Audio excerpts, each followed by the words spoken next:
What up, guys? Today I am here with Zaid Dehhaj, and why I'm having him on the podcast is because he's been obsessed with light, sunlight, red light, circadian rhythm. It's one of the most critical things to fully understand when you want to lock in on your health.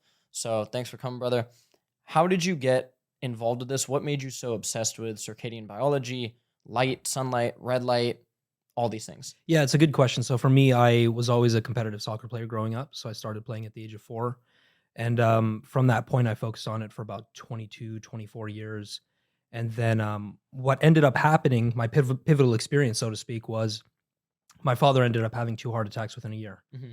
And so the second one put him into a myocardial infarction, sent him into a coma. And then from there, he shortly passed. So that's what lit a fire under my ass to go deeper into health. Because, of course, Same here, dude. My dad passed away. It was brutal to watch, and yeah, it got me even more obsessed with health. I was already into mm, health at that point, but I'm like, how did so many things get missed? And then you have them in the medical system, yeah. and there's a lot of good stuff there, but there's a lot of extremely frustrating things that happen there. So yeah, keep on going. Yeah, so as athletes, you always have some form of interest in health, but that experience led me to go deeper into it, and so I went into the rabbit holes of detox, supplementation, a whole bunch of things that people commonly talk about. But now, within the past couple of years, I went down the circadian biology rabbit hole, and from there, I felt like I had the answers that I needed in order to understand why my dad, who was 51, fit, my physical education teacher actually, could pass suddenly. Hmm. And so that's really what led me down that rabbit hole, and it's just taken on a life of its own. Yeah, and your posts are so educational. I really love the way that you've been doing them because it just like kind of gets right to the point and it's tremendous information to help people. So, one of the things I want to cover today is the sun. The sun is this thing. The American Academy of Dermatology says there's no safe level of sun exposure at all, that you should always be have some form of protection in the sun. Is the sun causing cancer in people? Like, should they avoid it? What is going on? Because that is what we're told. Yeah, so there's a lot to it. There's a lot of nuance involved. I think that it's not a simple discussion by any means, as a lot of people on social media like make it Mhm. out to be. Number one, I would say that we have to understand circadian biology from first principles. Okay, so when you look at every aspect of the body, it is circadian in nature. So your eyes, your brain, your skin, every organ system, every cell, protein, enzyme, tissue is controlled by circadian mechanisms. And so every one of those things I mentioned literally has circadian clocks that have circadian genes which dictate function, repair, whatnot. Mhm. And can you elaborate just on that term circadian a little bit more? Yeah, so it's basically describing the about 24-hour cycle that human beings have Mhm. that is dictated by the movement of the sun, movement of the moon. Mhm. So this is why I often say light and dark cycle is important, because it's a coupled system that you actually need to have together. You can't just focus on the light, you can't focus on the dark alone. And that dictates you can call it light signals or circadian signals to the body to then function altogether Mhm. from a complete standpoint. Yeah, what I try to tell people a lot, because I got my degree in anthropology, and and I was at UC Santa Cruz, and I was into health, but studying anthropology, you just sort of form this idea, which is okay, we evolved over millions of years, hundreds of thousands of years as Homo sapiens, Homo habilis, and it's like for better or worse, so there's no way to get around it. We have this biology, and when people try to outrun it, bad things happen. And Mm. so it appears that we have evolved, obviously. I mean, it's a fact. We've evolved with the sun, with the moon, and these things have deeply formed the way that we have evolved. And we have these basically mechanisms and routes of delivering neurotransmitters, any type of hormones, stuff like that, which we'll get into. And people are sort of trying to get around that in many ways, or hijack that, or say that this star in the sky doesn't really, it's not that important. You just want to kind of avoid it. And I've always been kind of anti that. Then studying different tribes when I was getting my degree in anthropology, they they coexist with the sun and the moon, and we see low rates of skin cancer. We see they don't have anxiety, insomnia at the levels that we do. So yeah, it's fascinating. It makes sense. And I think people intuitively understand that if they have a good like educational foundation. But again, there's a lot of people who just don't study this stuff. And so they take centralized dermatology or ophthalmology seriously in the sense of taking their advice, whether it be using sunscreen or avoiding the sun altogether.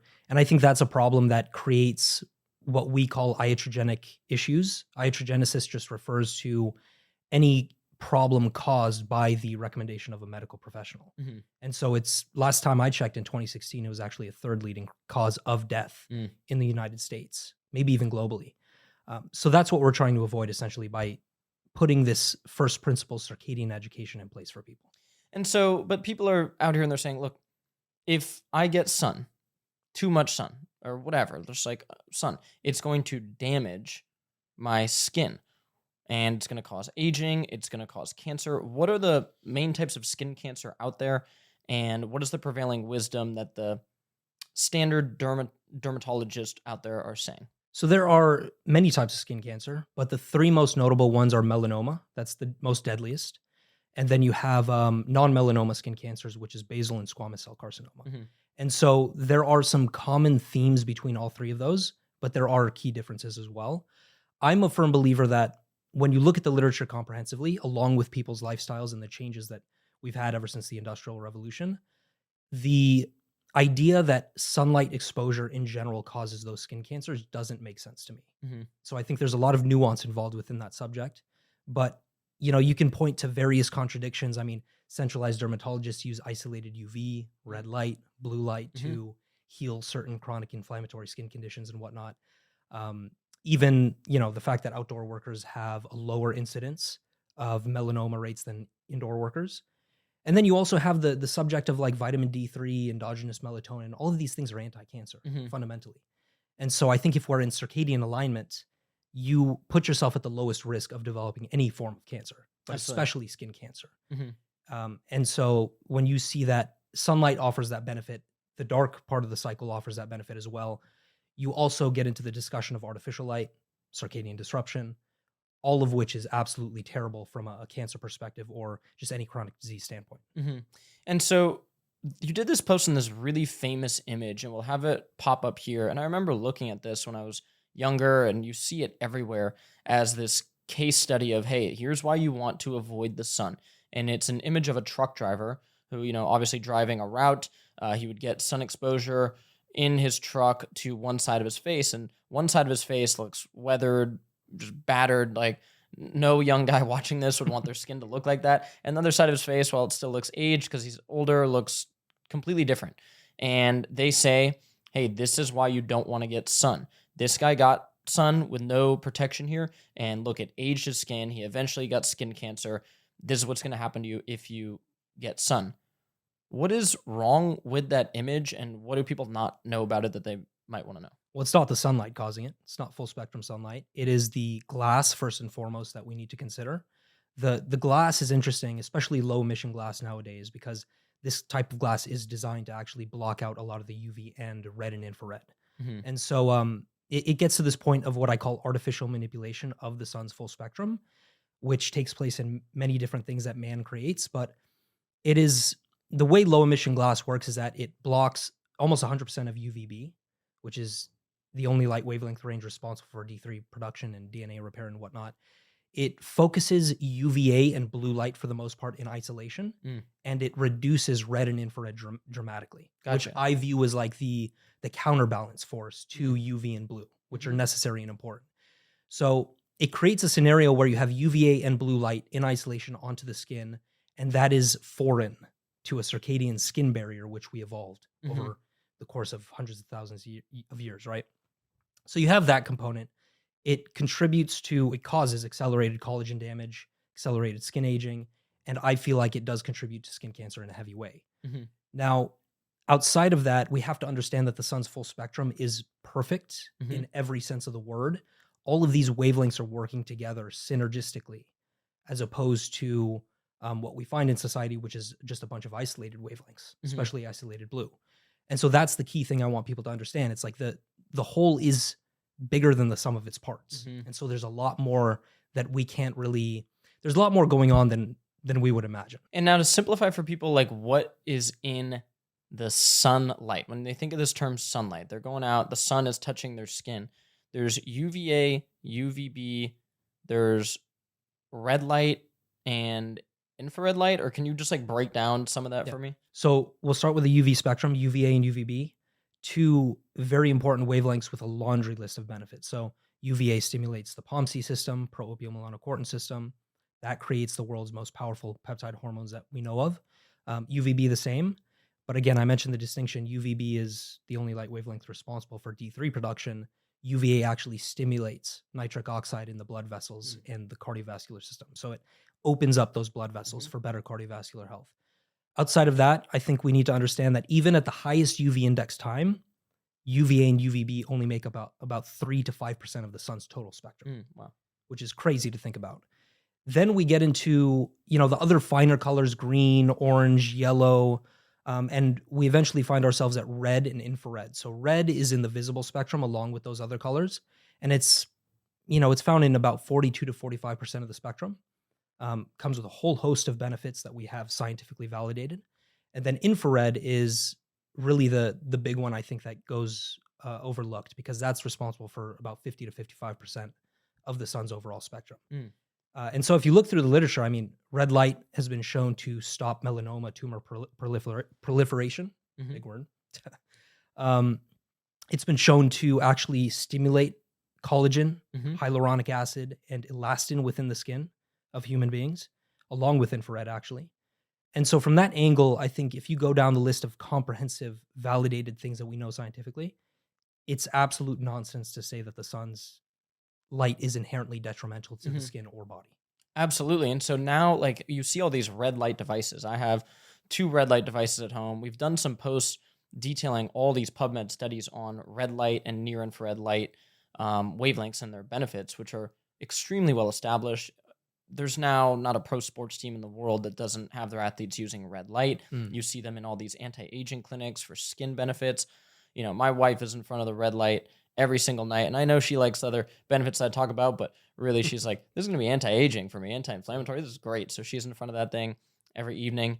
And I do tell people, hey, guys, the sun is going to emit a lot of red light. So it's not like you have to buy an expensive device. What do you think of these red light devices that are popping up? What's your overall opinion on them? I'm going to say it's a hit or miss depending on the company, like with anything else, right? And so, there are some companies that are just putting red light bulbs out, which are okay. Red light bulbs are cool for like in your house. Maybe you have a light that you want to be a little less, melatonin suppressing. So you screw in that red light bulb, so it's going to be better for your melatonin production at night. But why is that not? You don't want to just buy a cheap device that just has red over some normal light bulbs, right? Yeah, so there are a few components. I mean, number one, you have to look at the spectrum. That's probably the most important thing. So if you have a spectrometer, you want the company to show a spectrometer result, which just shows you the wavelengths that this light is that falls within. Outside of that, you have flicker. I think flicker is one thing that people don't consider. So you have natural sources of flicker, unnatural sources, and then the non-native EMF to come out off of the device is a thing to consider. But I don't think that can come with a lot of nuance. I mean, some places have dirty electricity, dirty magnetic fields and whatnot. That's an entire rabbit hole. But outside of that, I think most red light companies typically have good wavelengths. The question is, what are the other finer details around that, right? And so, EMR Tech, Chroma, all these companies, like there are good ones at the end of the day, and you can use it in a proper manner within your lifestyle. Absolutely. So if it's cloudy outside, even though I'm an advocate of going outside still, you still get most of the spectrum. You can pop on the red light in the morning and daytime. I typically tell people to avoid evening time use. Okay. Because the light intensity is actually strong enough to suppress pineal melatonin, which needs darkness. Yeah, I've started to do it like a bit earlier in the afternoon. Before I sauna, I used to do it like kind of later at night. And I'm like, dude, this thing's pretty intense. I know red light is basically a better option in the evening, right? Because it's going to basically not cause that massive... It described basically red light's effects on melatonin versus blue light, if you can summarize that. So you have near infrared light during the daytime. That stimulates one form of melatonin, the daytime form. That's what we call the subcellular form from the mitochondria in your body. And its role is very comprehensive. It battles oxidation within the cell and a whole bunch of other things. But then you have the nighttime form, which is from what we call the circulatory form from the pineal gland. And so you can see how melatonin is an endogenous circadian hormone tied to the light and dark cycle. Outside of that, again, during the nighttime, you need the darkness to stimulate that form. So you want very minimal light. This is why I say minimal circadian friendly lighting, because like isolated blue will absolutely decimate this form of melatonin. Um, I'm usually an advocate of incandescents, Mhm. firelight, beeswax candles, things of that nature to allow that melatonin to build up because it does need a few hours to ultimately get to that point where you can sleep. So up until about, 1,000-ish years ago, we'll call it, or less probably, we evolved when the sun went down, there was no light except for fire. That's what happened for 99.9% of the time that we've been here on Earth. I tell people in our anthropology classes, we'd break it down. A football field, 99 yards. When they say it is, you know, fourth and inches, okay?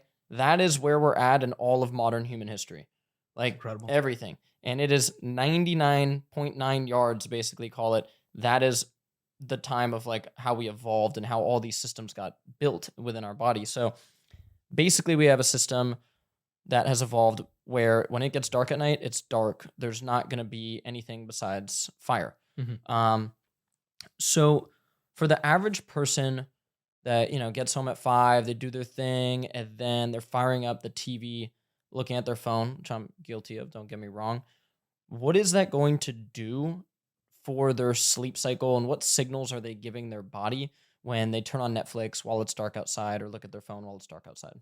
So isolated blue after sunset, more specifically, will number one destroy endogenous melatonin, which is anti-cancer, anti-inflammatory, antioxidant. It's one of the most powerful antioxidants we know, and it can actually upregulate glutathione production as well. So Mhm. don't mess with that form of melatonin with isolated blue because that's going to spell problems over the long term. So you get blue light in your eyes from your devices, from the lights in your house, from the TV, and it's sending a signal to your brain saying it is daytime. Essentially, Essentially, yes. it is light out.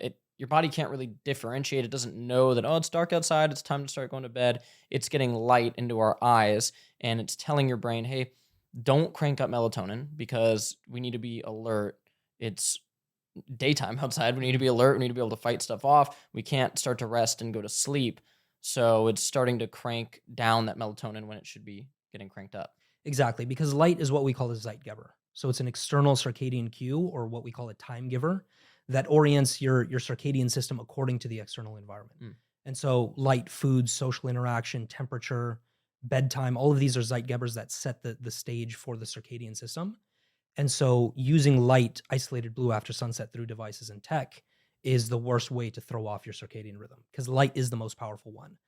Outside of that, you have I am a firm believer that isolated blue from artificial sources destroys every aspect of the body. Hmm. So the skin ties into the skin cancer discussion. It throws the circadian skin clocks on your skin barrier off, which solely determine function, repair. Your skin actually is supposed to repair at night comprehensively. Destroys the eyes. You see people deal with myopia, macular degeneration, all these things. The brain, neurodegeneration, Parkinson's, dementia. And I mean, just go down the list. Hmm. I think that because it's such a foreign input and light is fundamentally powerful for the human body, it can cause all sorts of different chronic issues. Absolutely. So, what are some strategies people can use if they're like, okay, well, I can't just shut everything down when the sun sets. Now it's like 7 in California. What do you do at your house, and what can people actually do? Mm. Is this valid? Is like when you have the phone and you do like bump bump bump like that, and you turn the screen a little orange? That can help. I'd want it red, actually. Red, okay, Yeah. like deeper red. Yeah, Okay. because then you essentially just want to block all of the isolated blue. Hmm. And so I think the best way to get this across is to show my routine. So here, How I am I can gonna show you scroll mine. on TikTok at night, dude? Come on, man. I need to see the, Like I this need to is see Cookie this is King how in red high mine def. is. That's Super even red. more red. So And yeah, what is your house looking like at 7 something comes across? What is it like? It looks like you could just say like a red light district in Okay, Amsterdam, nice. Yeah, yeah, yeah. basically. But it doesn't have to be that way. That's just one way to maximize endogenous pineal melatonin, right? You can use incandescents, you can use firelight, beeswax candles, like I mentioned. So whenever the sun officially sets, I use a free app called the My Circadian app to Mhm. tell me sunrise, sunset, UVA, all that stuff. I go into dark mode, so I use the dark lens blue blockers, Mhm. either orange or red. So you're putting on the sunglasses. Yeah, the blue Yeah. blockers. Yeah. Okay. Nice. Nice. Um, I have a pairs of those. I sometimes wear them. so those are really clutch, especially for people who don't necessarily have a lot of time to do this. Hmm. Yellow ones are decent during the daytime. Clear ones are absolutely useless. Yeah. They have to block that isolated blue. Outside of that, I make sure I wear a basic layer of clothing to cover the skin Mhm. because the skin is actually a light sensing organ. Yes, there was that study they did on people sleeping where they just shined a little light on their skin, just a tiny bit of light, like imagine a really isolated little flashlight. Yeah. It messed up their sleep compared to the group that didn't have that. Yeah. Like you can't have any light in your bedroom. This is what I learned Mhm. years and years ago. This like it's not like, oh yeah, your room's pretty dark. It should be you put your hand here and you cannot see your hand. Like that is how dark you want it in Yeah. your room. And these little lights from the TV, you got the little air filter there, whatever it is, like are emitting light. Mhm. And it is messing up your sleep. It's so crazy. Like when we get to this Airbnb in Mexico, you'll see me and my buddy Austin the Marine. He's all about this. He's even more about it than he's Yeah. crazy, dude. Like we'll be here chilling, man, and like watching the UFC fights. He starts shutting everything down. One That's what I time he like to turned the whole see. power of the house off, man. He's out of his mind. And yeah, like black electrical tape, stuff like that to just make your room actually dark. I'm assuming you have that going. Exactly. And going back to the skin real quick, because this is incredible. The skin barrier contains what we call non-visual photoreceptors, light sensitive proteins. Mm. And so these various proteins are actually sensitive to various wavelengths of light. So you have melanopsin, responsible for sensing sky blue. You have rhodopsin, within the green blue range, encephalopsin, a whole bunch of these opsins Mhm. that are picking up light from the external environment. And so that's why you want to cover up the skin as well. But in general, I think just making it dark, overhead lights, bring them down to their lowest point. The blue blockers, that'll allow you to control for other light sources you can't necessarily change. And then on all tech, do the red mode on the computer. I Mhm. like onetapzap.com. I like Flux for the computer. Yep. There's a lot of resources out there to make this streamlined and sustainable for people. Absolutely, yeah. That's what I have going at my house. My wife bought some light bulbs from Huga, who they also make a red light device, code Santa Cruz. And so like now next to her bed, she has that. Then like and it's a low, like it's because lights from higher up are gonna kind of simulate sunlight, basically, and lights from lower are gonna simulate. Hopefully, like this is my idea of it of like a fire, Mhm. for Yeah. the anthropological point of view. And fire emits a lot of red light. And one thing that I found interesting, Andrew Huberman had somebody on, and they're like, oh, but like fire, like when you're looking at it, it's bright, and they're like, if you turn around from like a campfire and you walk a little bit, it is dark. Yeah. Like it's not emitting the same type of light. Where if we like cranked up one of these ring lights, it would illuminate the forest. So it's definitely different, and it's just what we evolved with. It's actually super low lux too, Low lux. along Yeah. with What is moonlight so? as What well. is the lux thing? It's just a way to Just light intensity. light intensity. Okay. Another question I wanted to ask you because I think a lot of guys are interested in this one is the sun's effects on testosterone and just hormones in general. Everyone wants to optimize their hormones. I just got my lab results back. I'm at 874 with some good free tests. There We we got to go. go over it. Yeah, but like I consistently get my labs and I'm always around that. Except one time we went to Dallas and I partied a little bit with my buddy Connor, came back, landed, and I'm like, I got 3 hours of sleep. I'm like, I have lab work, and my testosterone was crushed. So your testosterone varies, guys. So the sun and its effects on hormones, what is it doing to our hormones? So let's start out with this fact that'll blow a lot of people's minds. Every hormone in the body is circadian. Wow. So all hormones follow a diurnal or nocturnal pattern. They are fundamentally controlled by circadian biology. If you want to go a level deeper, there's something that we refer to as the absorption spectra of these hormones, which is basically describing what light these hormones are absorbing from a molecular standpoint. And a lot of the hormones, including testosterone, DHT, estrogen, estradiol, absorb UV light. Mhm. And so typically falls between like 240 to 280 nanometers. And nanometers is just specific wavelength we're referring to. But I mean, getting sunlight and sunbathing and then aligning yourself with the dark part of the cycle as well is one of the greatest things you could do for your hormonal Mhm. profile, bar none. I think a lot of the stuff, like, I actually think a lot of the hormone replacement therapy that we have today is simply a band-aid. I think it's necessary in some circumstances, but a band-aid for people's circadian disruption that occurs Mhm. chronically, Absolutely. right? And so, yeah, just the mere fact that these are circadian hormones should point you in the direction that you want to watch sunrise, you want to sunbathe consistently. And we'll get into the specifics of how to do that, but Yeah. So for people watching this to say, hey, I'm fair skinned. If I go sunbathe, I'm going to get burnt. I'm going to get skin cancer. This is the prevailing wisdom out Yeah. there. What would you have to say to those people? I've actually worked with people who are redheads that stop burning that develop more melanin on their exteriors through a proper use of this work. And so if it's possible for them, because they're at the highest susceptibility of burning, it's possible for everybody. And how would somebody start to do that if they've maybe been getting a little sun, just kind of normally going outdoors, but they're not really into like I do. I'm going outside of my house butt naked often and just getting sun. Yeah. My mom was born in India, so I'm half Indian, so I definitely have some of that going for me. My dad was very Irish, German, like pale skin, so I sort of have a mix, but I feel like I absorb the sun really well. But for somebody that's saying, I don't know, man, I'm a little sketched out about just going outside, what would you say? So number one, I think watching sunrise in general is a great idea. It's one of the most powerful things with this work. But AM sunbathing is really the key here. Hmm. For all people who are sensitive to sunlight, who don't go outside, spend 90% of their time indoors, because that AM sunlight is rich in red and infrared. So this is anywhere between sunrise and let's say 8 or 9 a.m. before UV comes out.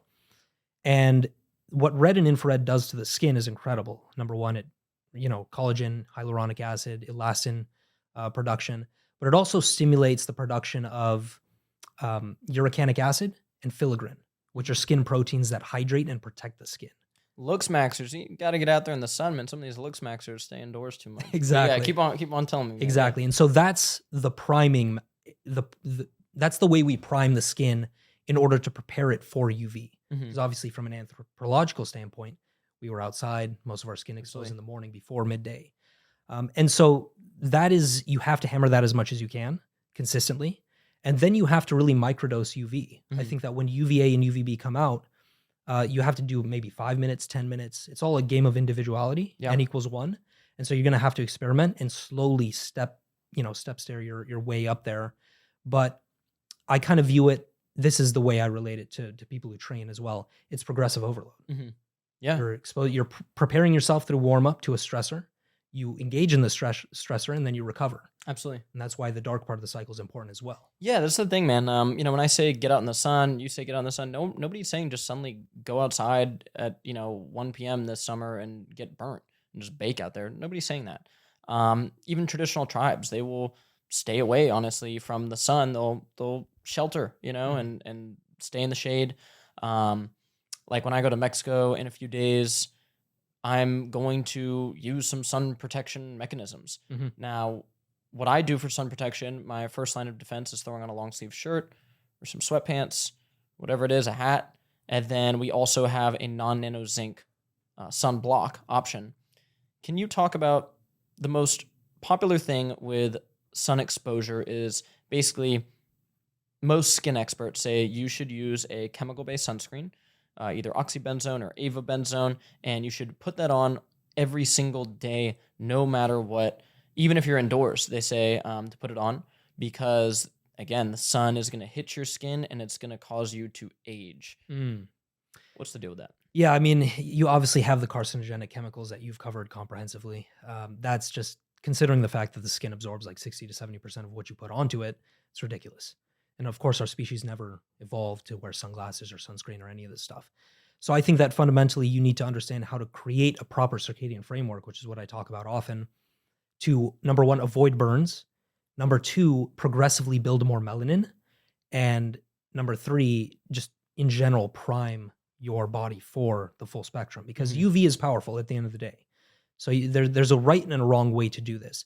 But with other sunscreens, honestly, like I'm starting to explore the nano zinc options and whatnot in terms of my education. But the reason why I have a problem with sunscreens in general is because of its potential to change the spectrum in much the same way that glass does. And so, it's obviously blocking UVA and UVB, which is what it's designed for. Options today also block red and infrared. But the question is, what is it doing to blue light? Yeah. The blue light is a high intensity wavelength that gets into a part of the skin as well. It has some relatively deep penetration, but that's a concern for squamous basal cell carcinoma. Like that's something to consider as well.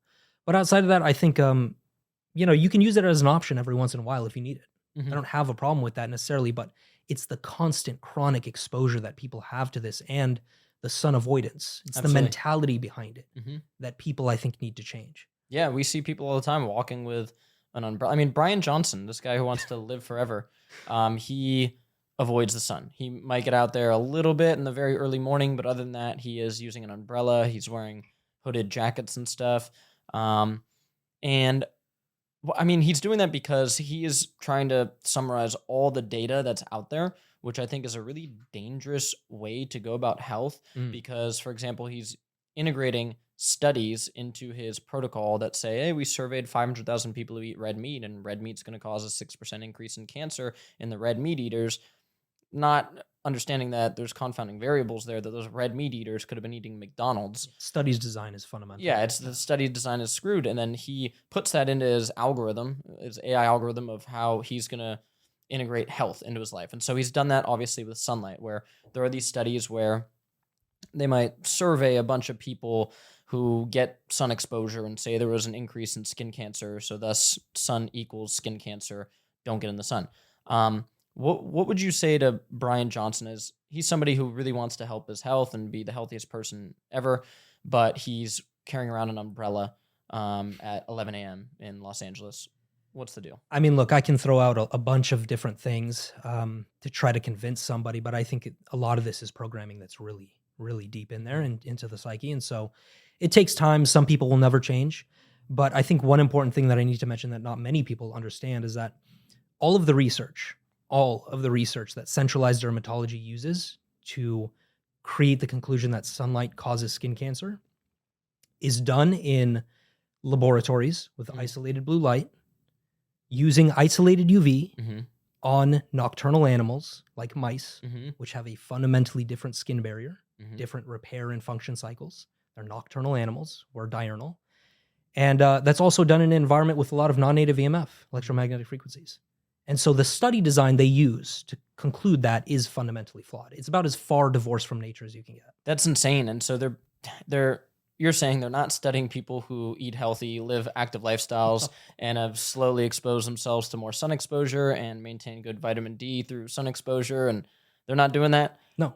Yeah, all of the research is based off of that conclusion. Yes, and that's just insane. I think it's crazy. I still can't believe, honestly, is why I had you in today. I cannot believe people still think that our star that regulates all life on Earth, it's the source of all life on Earth, whatever you believe in, God put it there. The universe put it there. It's there. It doesn't matter what you believe in. It is up there, and it is a source of life, is somehow so bad for us that if you go in it at all, it's going to raise your risk of getting a disease that will kill you.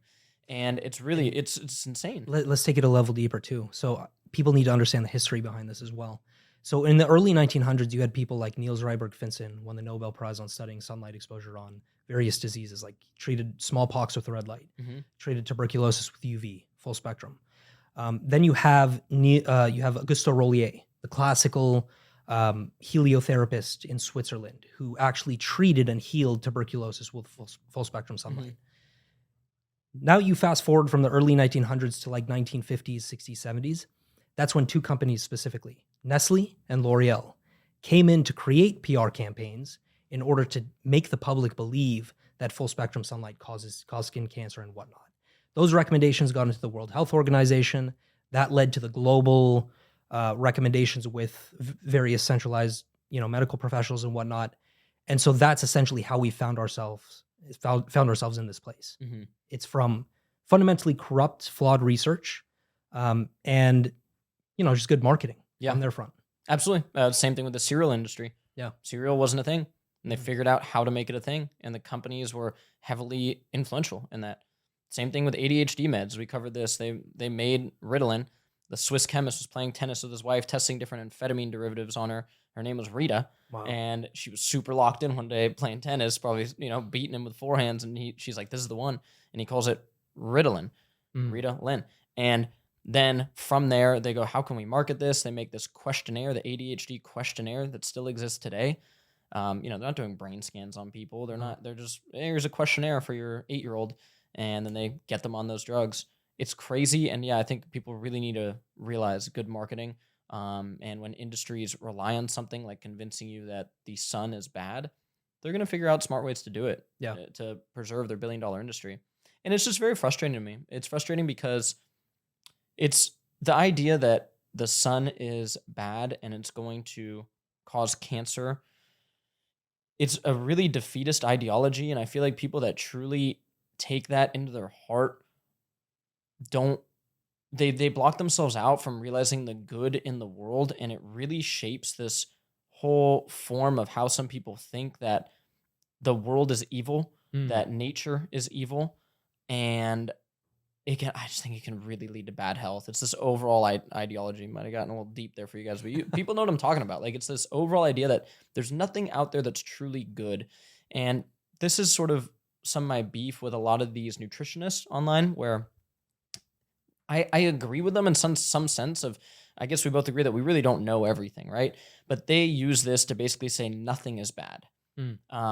Corn syrup isn't bad because if you consume it in moderation in a context of a healthy diet, corn syrup isn't going to kill you. Okay. You could drink soda and integrate it into your routine because we have this study, and it gets to this point where they don't leave people with anything to grasp onto. And I think it's more defeatist than empowering. And the same thing goes with light exposure. Hmm. If you just tell people, no amount of sunlight's safe, you're going to get skin cancer. Oh, like, how is that gonna be a good health I can't step recommendation? outside of my house. Yeah, no, It's people crazy. people think this. Yeah. And it's insane. So, I'm gonna do a little rapid fire questions right now. Sure. Acne. Acne is one thing that a lot of people deal with. It's rising. More and more people than ever are dealing with acne into later stages of adulthood. It's something I dealt with, and I feel like the sun was magical for healing my skin. Mm. Why might that be? Acne, I think, has many different causes. Probably poor nutrition is one of the Yep, leading gut ones. immune health kind of combined with some endocrine health in there. Yeah. That's kind of the cause of acne. Yeah. But full spectrum sunlight is incredible for acne. I mean, you talk about UV and blue light specifically within the full spectrum, that actually destroys the bacteria responsible for acne. I think it's called like C. acnes or Yeah. something. And so, okay. The sunlight is antibacterial. I think that's something we should touch on. There was a Yeah. lot of studies during the pandemic of like sunlight killing COVID. Mhm. And even mainstream recommendations started to kind of come around of, oh yeah, the sunlight is kind of helping with this. Like they couldn't help. Like they had to like kind of go back on some of their stuff. I wonder how the backdoor discussions with the American Academy of Dermatology, how pissed they were that some of these mainstream institutions were saying, well, the sunlight does kind of help COVID. So Yeah. how is the sunlight antibacterial? Well, I mean, it's mainly through the actions of UVA and UVB. And if you want to go a level deeper, UVC technically doesn't make it through the atmosphere, but our own bodies produce UVC in the form of biophotons. Your mitochondria make light Mm. in the form of UVC biophotons. And also, these biophotons are found in UVB, UVA, a bunch of other wavelength ranges. But I think that's fundamentally why we see antibacterial effects. I think that's why Niels Ryberg-Finson and Augusto Rollier actually saw these incredible changes in patients who were about to die from tuberculosis. Finson actually took these quartz glasses. Quartz is one of the unique, glasses that can allow full spectrum sunlight in. Mm-hmm. And he would have his nurses actually focus sunlight through that lens onto the patient the skin of the patient, and from there he just saw incredible results. So I think that's a large part of it. Red and infrared as well, very powerful for the skin. Yeah, and so why do you think? I mean, that we don't really know the answer to this, but sports teams are using red light devices on soft tissue injuries and stuff like that, and I've been loving my red light device. Like, I got heel hooked at jiu-jitsu, my, ankle and knee are a little sore, whatever it is. Albert held on to his short arm darce on my neck a little too long, my neck sore. So then I put the red light there and I notice faster recovery. Mhm. What's up with that? So the way I break this down is it's essentially just allowing your mitochondria in that specific tissue to be improved. Mm-hmm. And so Mitochondrial health. I'm reading a book on it right now. It's everything. Like I'm taking some of these compounds like CoQ10, N-acetylcysteine, and alpha-lipoic acid have some mechanisms there, magnesium, all these things. And when you look into mitochondrial health, a lot of people aren't tired. They just like have mitochondrial dysfunction. So their actual cells aren't functioning properly to produce energy. But yeah, so there's actual like mitochondria like in my tissues basically. oh yeah, everywhere in the body and different types of mitochondria too, which is crazy. But I view mitochondria as light sensing organelles. Mhm. So if you look at the electron transport chain, which is within the inner mitochondrial membrane, there is a bunch of chromophores, which are light sensing molecules that pick up on specific wavelengths of light. And fundamentally, if you look at, let's say, the fourth part of the fourth complex of the electron transport chain, that's cytochrome C oxidase, and that's what really absorbs the red and infrared to stimulate ATP, adenosine triphosphate production, to then allow improvement in whatever the Hmm. arm, neck, brain. And so that's, I think, the root cause of it. It's just allowing your body to create more energy in the specific tissue, Yeah. which is crazy. And then, I mean, there's so many other benefits of sun. Like, obviously, just getting tan is attractive. I think obviously people go get fake tans to look attractive. Um, a lot of people have concerns about wrinkles on their face with sun and stuff like that. I always direct people to I mean, there's hundreds of them, thousands of them now of pro surfers that are getting a bit older, and they Mm. like a lot of them. No homo. A lot of them look good. Like I wouldn't think you would say Kelly Slater like looks horrible. Or Laird Hamilton, yeah. Laird Hamilton. I don't think a lot of people would say he looks horrible. I know George Clooney has a house in Honolulu, Hawaii. He's been known to like he's obsessed with the sun. I don't think a lot of women are like, George Clooney looks like shit. And these are all people that get a lot of sun and have for many years. Laird Hamilton has gone on to say that if you eat healthy and move in sunlight, you won't get burnt, stuff like that. Which I agree and disagree with. I think if you're Mhm. extremely fair skinned, you probably are going to get burnt. But there's a lot of people that say that if you eat seed oils, you'll get burnt faster. I don't think there's any hard evidence on that, but there's a lot of anecdotal Yeah. evidence on that, which is interesting. So sunlight and wrinkles, like, should somebody be worried that their skin is just going to look like shit if they get a bunch of sun? Well, again, we have to take the progressive outlook on this. Like you have to build up to high UV because UV is a powerful. I consider it a U stress, so it Mhm. fundamentally builds a stronger organism, right? But I think that the bigger causes of concern are the fact that people are spending 90+% of their time indoors. Yeah. So Yeah. you go from the house to the car to the office, back to the car, back to the house, and that's your life, Yes. 24/7, And you're 365. just under blue light. You're at the office, you're under blue light. You come home, you're firing up blue light.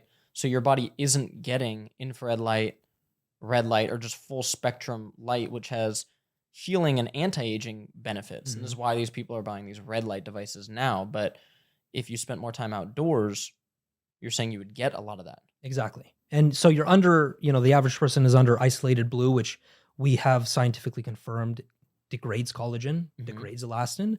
It causes hyperpigmentation. So you can get these weird, like, pigment blotches on your skin. And so I think that makes a lot of sense. Circadian disruption in and of itself, disrupted circadian skin clocks, that contributes to wrinkles, degradation of collagen and whatnot.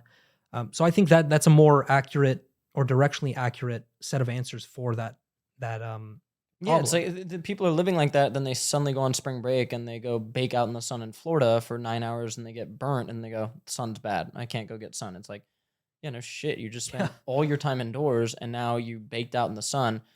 So again, like, don't get burnt, guys, but start to expose yourself to more sun because you get to this level. Like I've been I mean, been practicing sunbathing for Mhm. years and years and years, and now I'm able to withstand more sun. And you really get this kind of cool innate knowledge. Like when I'm in Mexico in a few days, I'll know when it's time to throw on the long sleeve. Yeah. You get this feeling. You really start to know, which is kind of cool to like learn that. And that's because you've developed melanin on your exterior. Yeah. And all skin types, light skin, dark skin, they have melanin. They have various types of melanin. People who are darker skin like ourselves, more eumelanin, which is responsible for the blacks and browns in nature. But pheomelanin is in lighter skin people. That's Mm. responsible for the reds, yellows, oranges, pinks. That's why lighter skin people actually tan in a more reddish, pinkish hue. Hmm. And so nature already has this figured out. You just have to understand that the modern lifestyle is corrupt and it leads you astray in the circadian sense. And there's a right way to do this. Yeah. Another fascinating thing, like we were talking about, is I just read this thing that 70% of Americans spend less than 43 minutes outdoors every day. And that Mhm. includes like the little walk from the parking lot to the store, the parking lot to their work. Like, so they're barely spending any time outdoors. And that is one of I think, the biggest issues facing. I don't think anybody would disagree with that. Even the super, even the American Academy of Yeah. Dermatology and any like super, mainstream medicine, I don't think anybody would really argue that spending more time outdoors is good for our health. And so, yeah, I think that's like a big message we both want to leave people with is just get outside more. Even when it's cloudy outside, there's a common question we get. Well, Brendan, you live in California. It's Mm. nice and sunny. It's beautiful.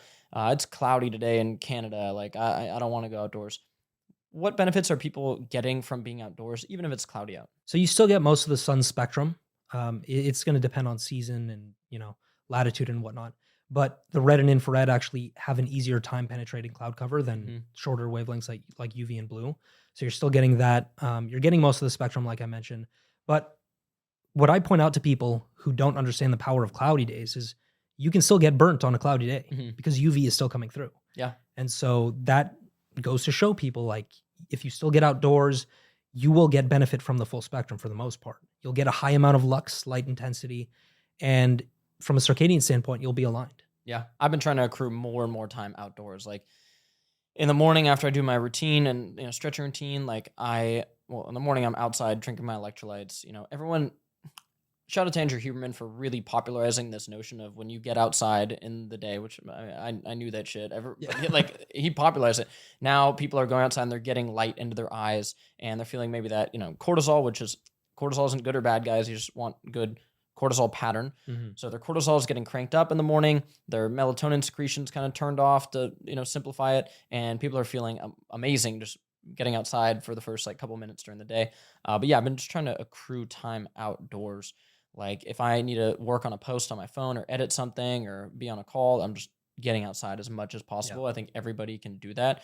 Eating outdoors, like when I go to a restaurant with my wife, we can sit outdoors and the weather's not bad or whatever. We're sitting outside. Red light Um, lowers blood sugar too. yeah, red light lowers blood sugar. So all those things. Let me think if there's any other questions, and I'm gonna do a bit more rapid fire. And quick mention, by the way, there's a lot of benefit to cold within the circadian Mm. context. So, Do you cold plunge?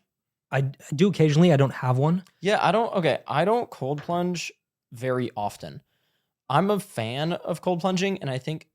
Okay, here's my overall thoughts on cold plunge. Might be controversial.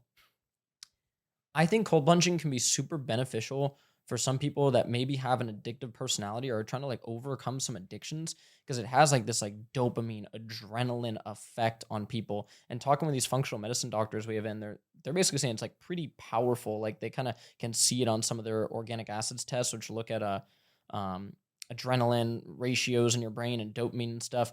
Very interesting. But like when I cold plunge, my sleep scores sometimes will not be ideal. I'm not somebody who has a problem revving themselves up. Mm, And so I feel like when I would do cold plunging more frequently, there's now the study showing it can limit muscle growth and stuff yeah. like that. So I don't know if it's something I'd recommend if somebody's feeling great to just start cold plunging every single day. I think maybe a once a week, or maybe Especially if more. you're under chronic stress, like Yeah. that's it's not a good thing because it is a stressor, right? Mhm. And so you just want to kind of balance the whole stress thing. For sure. And I feel like there's probably a difference of maybe, okay, you cold plunge once a week for like a minute versus every day, 3 or 4 minutes. Yeah. Like, I don't know. I just can't imagine that being great. But I mean, look, going into the cold, I think that it is a net benefit in general. I think that there are some very interesting concepts around cold. Like cold can stimulate the POMC system. Mm. Propiomelanocortin system does create peptide hormones like beta endorphin and CART, Mhm. cocaine and amphetamine related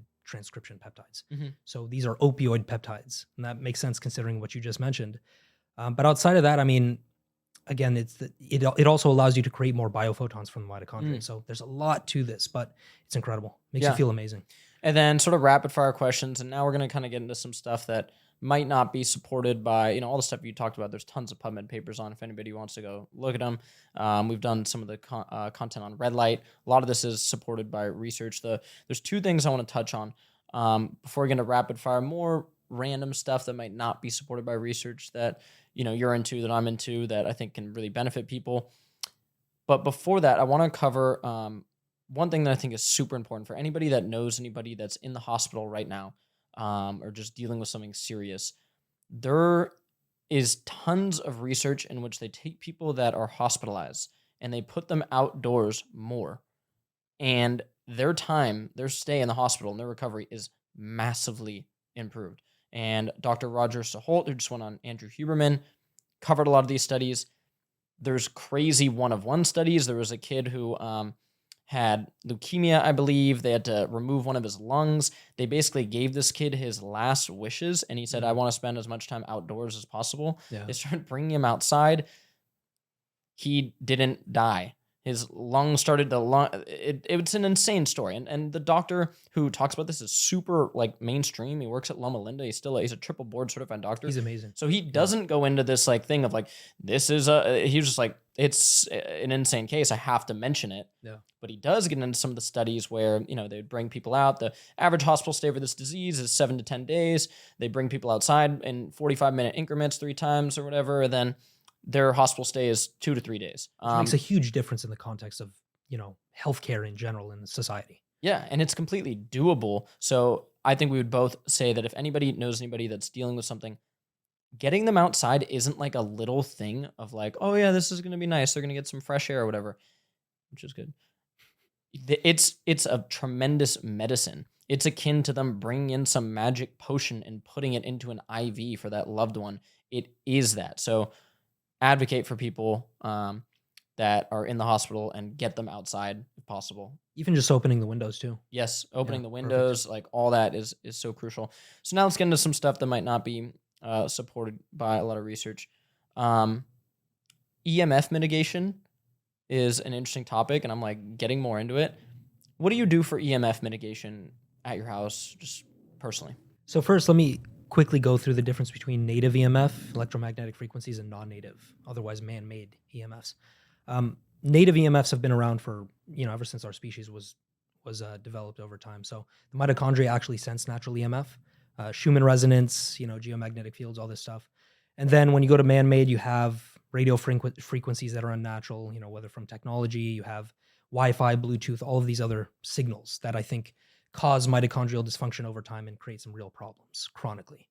And so I think the biggest thing people can do is implement something called the inverse square law, which essentially explains that whatever the source of non-native EMF, you just want distance from it. Mm-hmm. And so if you're, let's say, by your cell phone, putting the cell phone to the head compared to putting the cell phone 5 feet away makes a huge difference because the drop-off is exponential in terms of its effect on the body.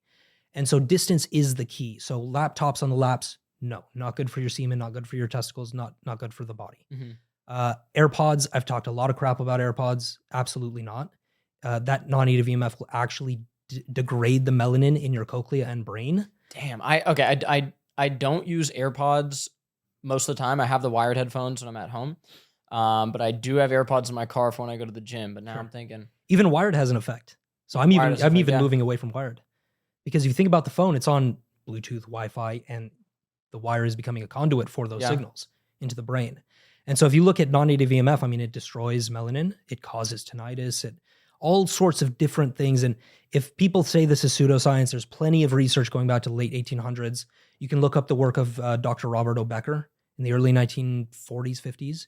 And he studied limb regeneration in relation to this subject and actually had his career destroyed ever since I think he came onto 60 Minutes about telling the story, because obviously there's DARPA government funded stuff and there's a lot to it, but it's incredible. Okay. So do you believe in any of these, like, there's like this dude who's pretty popular on TikTok, Mr. Belmar, and he's like really big into these like EMF mitigation devices and stuff. Now he's got Cookie King wearing the EMF mitigation. Albert was looking into getting like a hooded thing. The silver hooded. Is there silver hood? Is there anything to these EMF mitigation devices? Because I will be real, I do have like some like crystals by my bed. Sure. I don't think there's any like hard research on it, but I'm like, should I like buy like an expensive EMF mitigation thing by my bed? Luckily in my bedroom and my other house over there, we do have it set up just naturally where the Wi-Fi is dog shit in that room. We don't turn the Wi-Fi off at night, although I'd want to, because we have a robust security camera system there and everything.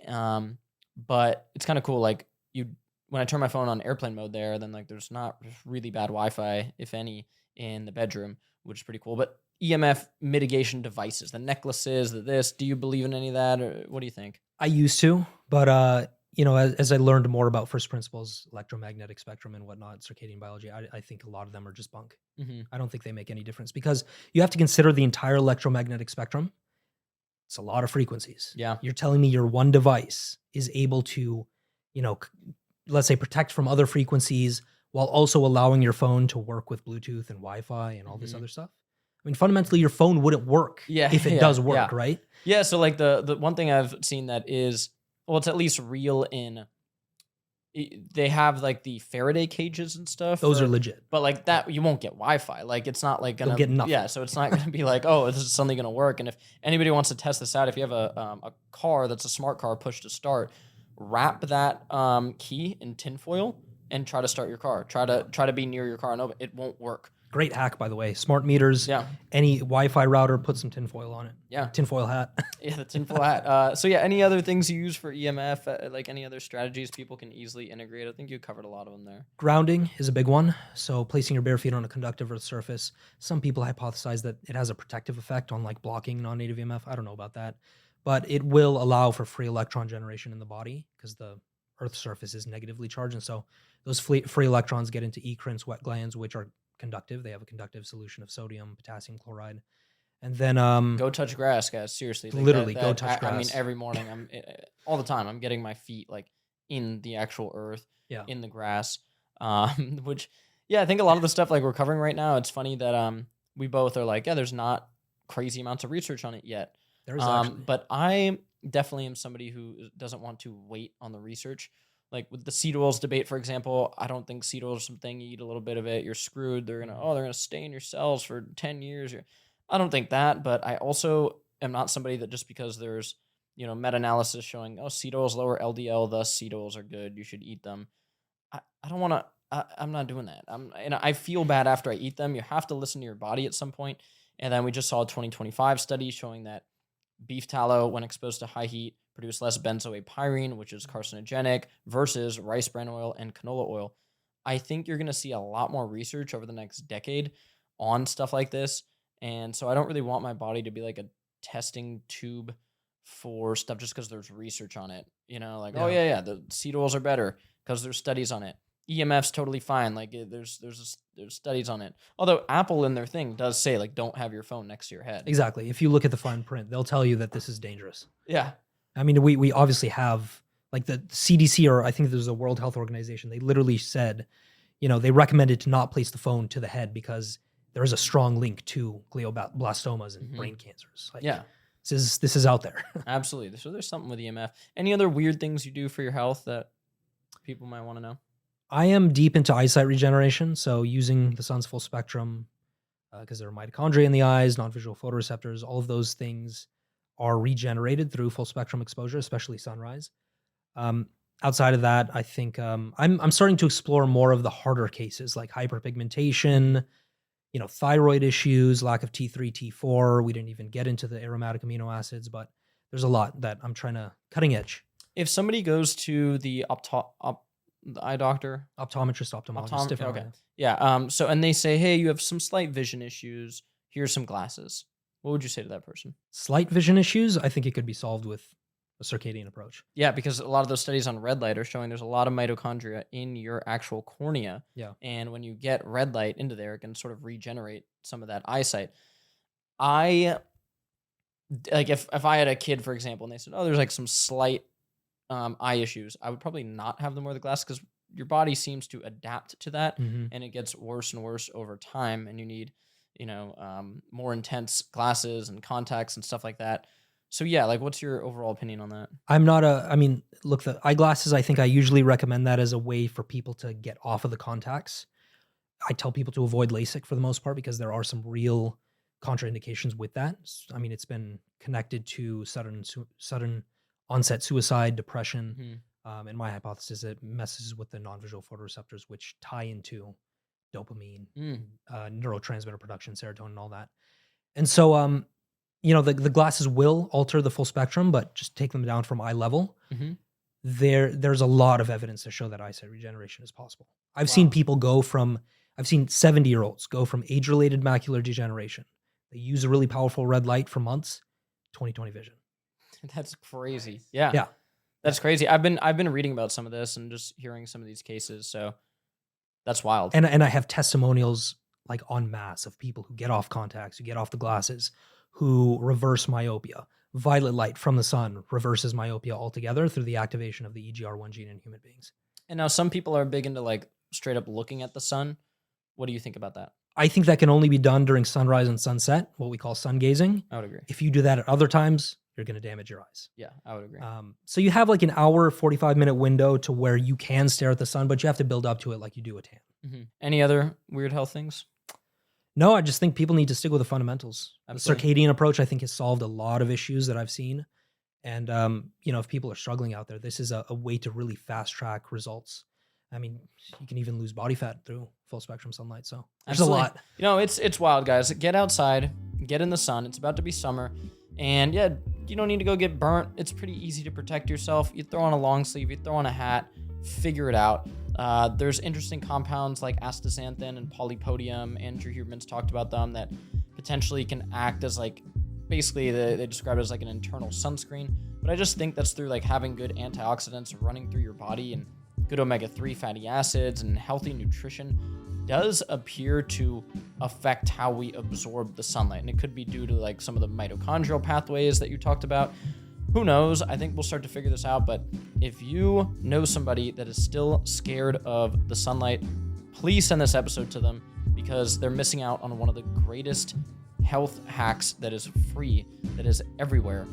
And it's right outside. So yeah, let's go get outside. Thank you so much, bro. I really appreciate you coming through. Where can people find you? Yeah, Zaid Dehhaj, ZaidKDahhaj on Substack, Twitter, Instagram, and the 2 AM podcast on YouTube. Just more fun conversations. We throw a little health in there, but just a good time. I love it. Guys, his posts are absolutely amazing, super informative, and they will change the way that you think about our universe and nature and how we evolved and the big star in the sky. So get out there, absorb it, stay stoked, stay healthy.